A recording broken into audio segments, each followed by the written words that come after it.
नई व्यवस्था पर ई रिक्शा चालकों का विरोध के चलते सीएम को अपने वाहन की चाबियां सौंपने की दी चेतावनी। इंदौर बैटरी ऑटो रिक्शा चालक की बढ़ते यातायात को देखते हुए रूट तय करने की जैसे ही घोषणा हुई, वैसे ही चालकों के विरोध के सुर नजर आने लगे थे।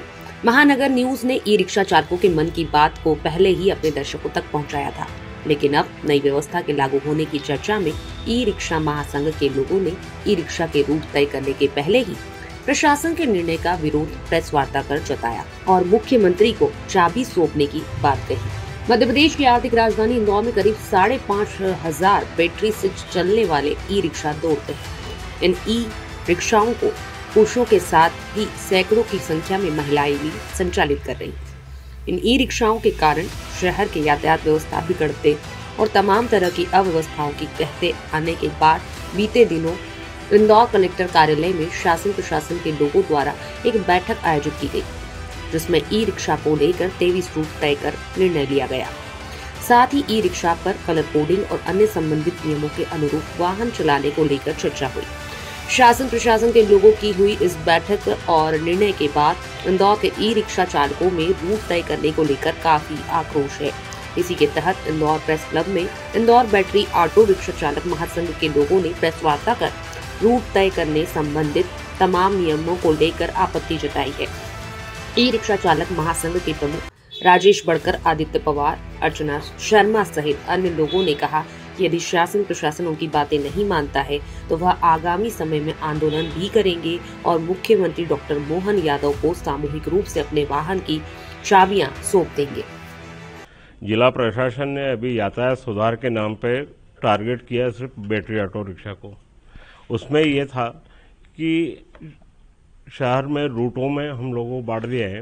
अब मुझे ये बात समझ नहीं आती कि 23 रूट पे 5,500 गाड़ियां चलेगी, मतलब प्रत्येक रूट पे 350 से 400 गाड़ियां होंगी लगभग।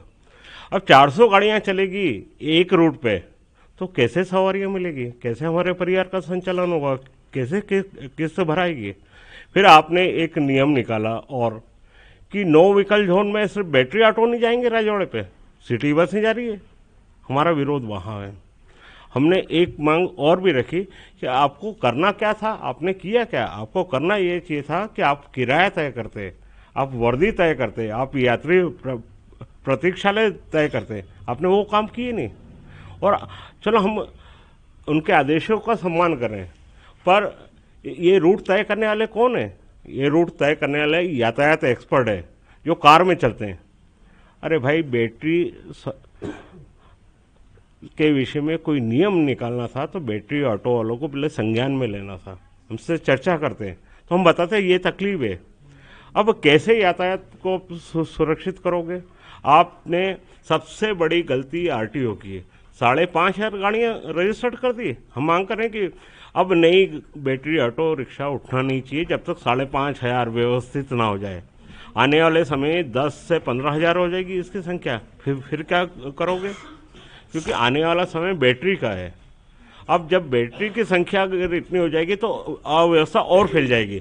आज 23 रूटों पे अव्यवस्था फैलेगी। मैं बोल रहा हूँ जब 400 ऑटो चलेगी वहाँ पे तो आपको ये करना था कि बैटरी ऑटो वालों के नेताओं को बुला के उनसे सलाह लेना थी कि क्या हम करें शहर के यातायात को सुरक्षित रखते हैं। आपसे अभी बिल्कुल संघ से या किसी से पूछा नहीं, बात ही नहीं करी ना। कोई बात नहीं। और यातायात एक्सपर्ट कौन है?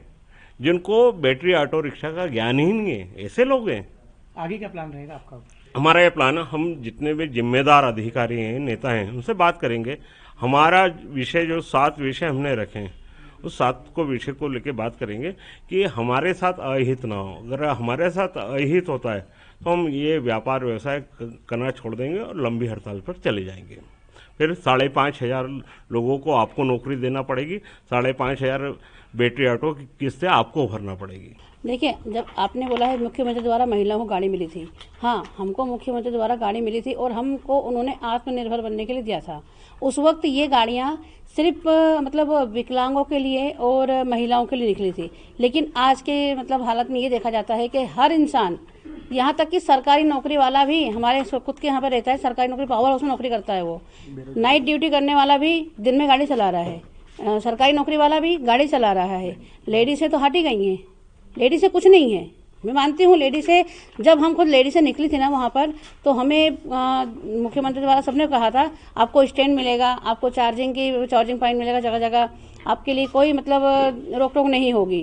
ये रूट की तो बात ही नहीं हुई थी और ना ही परमिट की कोई बात हुई थी, कुछ भी बात नहीं हुई। हमको तो बिल्कुल एक चलाने के लिए गाड़ी मिली थी कि हमको अपना घर चलाना है, हमको अपना भविष्य देखना है आगे। हाँ, तो हम उस रूट पर निकल गए थे, लेकिन हमारे पीछे अब मतलब इतनी भीड़ आ गई है कि उस भीड़ में हम खुद ही नहीं दिख पा रहे। अब जो रूट तय किए गए हैं, जो 19 रूट तय गए कि उसी पे आपको गाड़ी चलानी, तो कितना नुकसान होगा? हमारा तो बहुत नुकसान होगा ना, हमारे कोई कमाई नहीं है। हमें कई लेडीज ऐसी हैं जो बिल्कुल सिंगल मदर है, खुद अपना कमा रही हैं, खुद अपना खा रही हैं बेचारी, घर कैसे चलाना है। हमारे जैसे हमारे ग्रुप में दीदी है, एक रचना दीदी है, उनका लड़का एक है, वो सिंगल मदर है, उनका लड़का भी हैंडीकैप्ड है। अब उन्हीं को, उस बच्चे को भी पालना है, घर भी चलाना है, तो वो क्या करेगी बेचारी। आप लोग क्यों नहीं सुधार कर रहे? आप लोग हम लोग सुधार करें तो कैसे, हम लोग सुधार करें तो कैसे? प्रशासन हमारे साथ नहीं है। प्रशासन से हम खुद अगर बोलने जाते हैं ना कि भैया ऐसी ऐसी बात है, सर ऐसी बात है, तो वो हमसे बोल देते आप देख लो, हम नहीं करते। और वही साइड में हमने कई बार देखा है, साइड में जाके उनसे 50 रुपए 100 रुपए लेके वो अपनी जेब भरे कर लेते हैं। हम तो अलग हो जाते हैं। ऑटो रिक्शा का साथ में आप लोगों का विरोध करते थे, आज ये आपके साथ में, क्योंकि उन्होंने हम लोगों को देखा है ना, हम महिलाएं कितनी परेशान है। दादा हमारे साथ है, हम दादा के आभारी हैं कि दादा हमारे साथ आ गए हैं, दादा हमारे साथ है, हमको एक हिम्मत मिल गई कि हमारा बड़ा भाई साथ में है। लेकिन हम ये बोलना चाह रहे हैं कि आज सभी नौकरी छोड़ के, अगर ये मैजिक वाले देखो तो बस चला, ये ऑटो चला रहे हैं, सिटी बस वाले देखो तो इधर ड्यूटी करके सिटी बस ये ऑटो चला रहे हैं, तो भैया हम कहाँ जाएं? ई रिक्शा में ज्यादा है लोगों का कहना है। ये मन का सोच है, ये मन का सोच है। जिस वक्त हमें गाड़ी मिली थी ना, उस वक्त हम मुश्किल से दिन भर घूमने के बाद 1000 रुपए दिन भर घूमने के बाद कमाते थे, वही 5 सवारी में। लेकिन आज ये बताया जाए सिटी बस 100 सीट में, मतलब 50 सीट 51 सीट में वो 150 सवारी भरती है, उसकी कमाई कभी किसी ने हिसाब नहीं रखा। कितनी महिलाएं हैं जो ऑटो रिक्शा? हम 100 महिलाएं हैं इंदौर से। आपकी क्या मांग है? हमारी यही मांग है कि हमें ना रूट चाहिए ना परमिट चाहिए, हमें बस गाड़ी चलाना है, चलाना है।